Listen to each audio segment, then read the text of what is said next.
personne à l'accordaire à qui je pense souvent.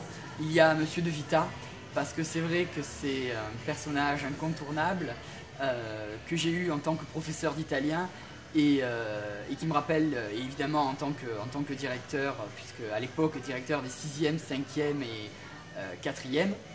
Et le souvenir, c'est tout simplement un bruit de clés, un trousseau de clés énorme avec les clés de toutes les salles de classe. Aussi une paire de chaussures gigantesques, surtout quand on est petit et quand on est en 6e. Grand souvenir aussi des coups de pied du 45 fillettes de gens derrière certains élèves à courir dans la cour. Et puis cette voix tonitruante dans la cour de récréation. Jeunes gens, demi-seconde, en rang. Voilà, donc c'est ces souvenirs de cette voix. Voilà, donc je voulais faire un petit clin d'œil à Monsieur De Vita.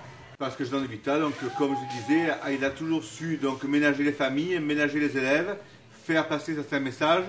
Et ces messages sont restés, qu'on soit bon élève ou mauvais élève, aujourd'hui, on n'a qu'une envie, c'est de revenir à l'accordaire pour voir ses anciens camarades et pour voir Jean De Vita, l'esprit l'accordaire.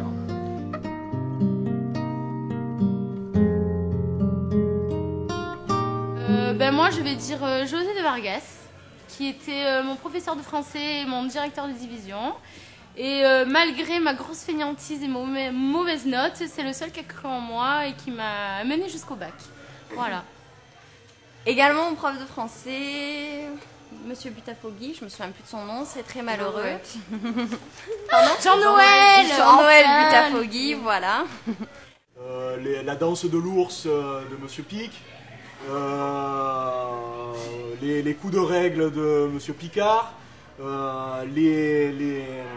les éponges à tableau là, de Monsieur Bon, le professeur d'anglais, qui balançait aussi son casque de temps en temps quand on n'écoutait pas.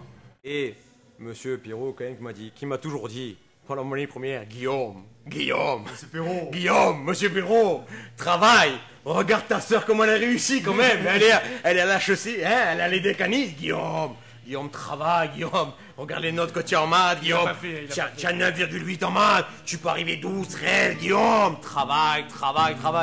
Une grosse dédicace, une grosse bise à Monsieur Pirot, c'était une tentative d'imitation.